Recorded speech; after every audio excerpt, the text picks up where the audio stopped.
Telugu YouTuber అయిన బయ్యా సన్నీ యాదవ్ అనే ఒక మన తెలంగాణ తెలుగు ట్రావెలర్ ఎవరైతే ఉన్నారో తనని తాజాగా ఎన్ఐఏ అధికారులు ఎవరైతే ఉన్నారో వాళ్ళు చెన్నై ఎయిర్పోర్ట్ లో అరెస్ట్ చేయడం జరిగింది. అసలు ఎందుకు అరెస్ట్ చేశారు, బయ్యా సన్నీ యాదవ్ చేసిన తప్పేంటి అనేది ఈ వీడియోలో మనం పూర్తిగా తెలుసుకుందాం. అయితే గతంలో ఈ బయ్యా సన్నీ యాదవ్ అనే వ్యక్తి ట్రావెలర్ యూట్యూబర్ అంటే ఇతర దేశాలు తిరిగి తన ట్రావెలింగ్ చేయడం అయితే జరుగుద్ది. బైక్ మీదే కొన్ని దేశాలు వెళ్ళి అక్కడ ఎలా ఉంది ఏంటి అని చెప్పి ప్రతి ఒక్కటి కూడా ఎక్స్ప్లోర్ చేయడం అయితే జరుగుద్ది. ఒక రకంగా సోషల్ మీడియాలో బయ్యా సన్నీ యాదవ్ అనే ఈ తెలుగు యూట్యూబర్ ఎవరైతే ఉన్నారో ట్రావెలర్ తినకి చాలా ఫాలోయింగ్ ఉందని మనమైతే చెప్పుకోవచ్చు. సుమారు 15 లక్షలకు పైగా వీళ్ళకి సబ్స్క్రైబర్ కూడా ఉన్నారని మనమైతే చెప్పుకోవచ్చు. అయితే సోషల్ మీడియాని అడ్డం పెట్టుకొని గతంలో ఆన్లైన్ బెట్టింగ్ యాప్స్ ఏవైతే ఉంటాయో వాటిని ప్రమోట్ చేయడం, దాని వల్ల ఎంతో మంది నష్టపోవడం అయితే జరిగేది.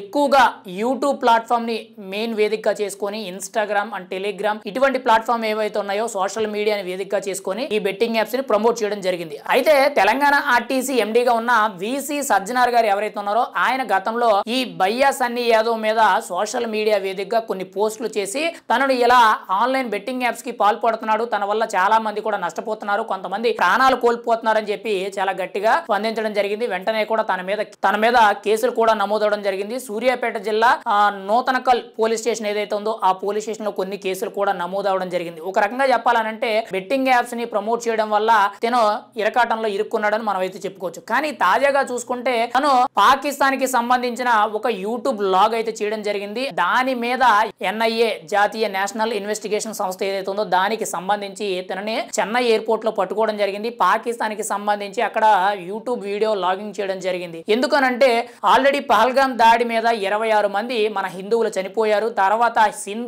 ఆపరేషన్ సింధూర్ అని చెప్పి ఇండియా ఒక ఆపరేషన్ స్టార్ట్ చేసి ఉగ్రవాదులందరినీ కూడా అణిచివేయడం జరిగింది. వెంటనే కూడా పాకిస్తాన్ కి ఇండియాకి యుద్ధం వచ్చింది. దాదాపుగా ఒక వారం రోజులకు పైగా ఇండియా పాకిస్తాన్ మధ్య వార్ జరిగింది. అయితే ఈ వార్ నేపథ్యంలో కీలకంగా చూసుకుంటే ఇండియాకి సంబంధించిన కొన్ని కీలకమైన అంతర్గత దేశ భద్రతకు సంబంధించిన అంతర్గత వ్యవహారాలన్నీ కూడా చాలా మంది కూడా ఈ దేశంలో ఉండి ఆ దేశానికి చేరవేస్తున్నారనే అనుమానాలు రావడం జరిగింది. అదే నేపథ్యంలో పంజాబ్ కు చెందిన జ్యోతి మల్హోత్రా అనే ఒక ట్రావెలర్ యూట్యూబర్ కూడా సేమ్ ఇదే విధంగా పాకిస్తాన్ కి వెళ్లి యూట్యూబ్ లాగింగ్ వీడియోలు చేయడం జరిగింది. ఇక్కడ ఇండియాలో కూడా చాలా వరకు కూడా యూట్యూబ్ లాగింగ్ వీడియోలు చేయడం జరిగింది. దేశ భద్రతకు సంబంధించిన విషయాలు కానీ త్రివిధ దళాలైన ఆర్మీ, నేవీ, ఎయిర్ ఫోర్స్ సంబంధించిన కొన్ని ఈవెంట్లు కార్యక్రమాలు ఏవైతే జరుగుతాయో ఆ కార్యక్రమాలకు సంబంధించిన కూడా షూట్ చేసి అక్కడ అధికారికమైన ఇన్ఫర్మేషన్ అంతా కూడా పాకిస్తాన్ కి చేరవేయడం జరిగింది. పాకిస్తాన్ లో ఉన్న ఒక వ్యక్తికి తనకి సత్సంబంధాలు ఉండడంతో మన దేశ అంతర్గత వ్యవహారాలన్నీ కూడా తనకి చేరవేయడం జరిగింది. అదే కోణంలో తెలుగు యూట్యూబర్ అయిన ట్రావెలర్ అయిన బయ్యా సన్నీ యాదవ్ అనే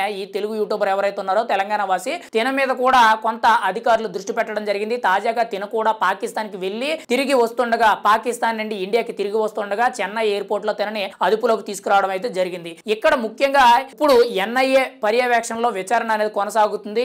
ఏదో ఒక కోణంలో మన దేశానికి సంబంధించిన ఇన్ఫర్మేషన్ అంతా కూడా పాకిస్తాన్ కి తిన చేరవేసినట్లయితే మాత్రం ఖచ్చితంగా తిన్ని పూర్తి స్థాయిలో అరెస్ట్ చేయడం జరుగుతుంది. ఇంకా లైఫ్ టైం జైలు జీవితాన్ని గడపవలసిన అవసరం అయితే ఉంది. గతంలో ఆల్రెడీ బెట్టింగ్ యాప్ సంబంధించి ఆన్లైన్ ప్రమోషన్లకు సంబంధించి కొన్ని కేసులు అయితే నమోదైనవి. ఇప్పుడు తాజాగా చూసుకుంటే తిన మీద ఒక అనుమానంతో మాత్రమే ప్రజెంట్ ఎన్ఐఏ అధికారులు అయితే తిన్ని అరెస్ట్ చేసి చెన్నై ఎయిర్పోర్ట్ లో అరెస్ట్ చేసి తిన మీద విచారణ చేపట్టడం జరుగుతుంది. ఒకవేళ జ్యోతి మల్హోత్రా లాగా తిన కూడా ఏదైనా సరే అంతర్గత వ్యవహారాలు చేరవేశాడంటే మాత్రం ఖచ్చితంగా తిన దేశద్రోహి కింద జైల్లో ఉండిపోవడం అయితే జరుగుద్ది. మరి ఏం జరుగుద్ది? బయ్యా సన్నీ యాదవ్ పాకిస్తాన్ వెళ్ళి వచ్చాడు, అక్కడ ఎవరితోనైనా తనకి ఇంటర్నల్ గా ఏమైనా లింక్స్ ఏమైనా ఉన్నాయనే నేపథ్యంలో ప్రతి ఒక్కటి కూడా తన సోషల్ మీడియా వేదికగా మెయిన్ గా యూట్యూబ్ కానీ, ఫేస్బుక్ కానీ, ఇన్స్టాగ్రామ్ అండ్ టెలిగ్రామ్ ఛానల్స్ ఏవైతే ఉన్నాయో ఇవన్నిటిని కూడా తన ఫోన్ మొత్తం కూడా తన కంట్రోల్లోకి తీసుకొని పరిశీలించడం అయితే జరుగుతుంది. ఏ కోణంలోనైనా సరే తన మీద అనుమానం వచ్చి పూర్తి స్థాయిలో కానీ తను ఎక్కడైనా కానీ కొన్ని ఆధారాలతో దొరికినట్లయితే దేశద్రోహం కింద తననైతే